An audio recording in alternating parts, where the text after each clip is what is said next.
বদরের যুদ্ধ ৬২৪ সাল। ইসলামের ইতিহাসে প্রথম এবং সবচেয়ে গুরুত্বপূর্ণ যুদ্ধ হলো বদর। একদিকে ছিল ৩১৩ জন মুজাহিদ এবং অন্যদিকে ১০০০ জন কুরাইশ। এটা শুধু যুদ্ধ নয়, এটা হলো সত্য ও মিথ্যার মাঝে এক ভয়ানক পরীক্ষা। যুদ্ধের প্রেক্ষাপট: হিজরি ২য় সন, ১৭ই রমজান, ইংরেজি ৬২৪ খ্রিস্টাব্দ।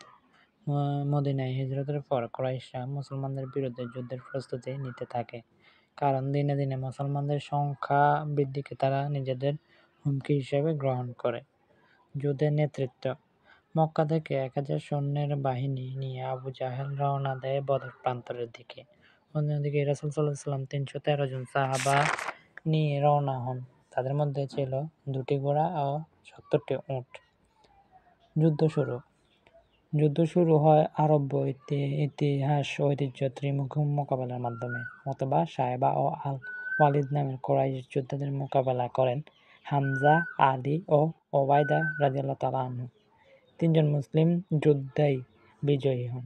আল্লাহর সাহায্য: রাসূল সাল্লাল্লাহু আলাইহি ওয়াসাল্লাম দোয়া করেন, হে আল্লাহ, যদি এই দলটি ধ্বংস হয় তবে জমিনে কেউ থাকবে না তোমার ইবাদত করার।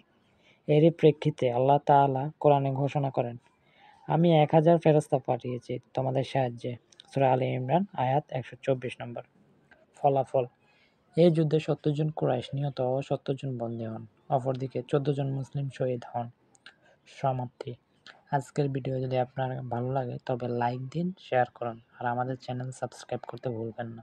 পরবর্তী ভিডিওতে আমরা ইসলামের আরেকটি যুদ্ধ নিয়ে তুলে ধরব। ততদিনে ভালো থাকুন। আল্লাহ হাফেজ।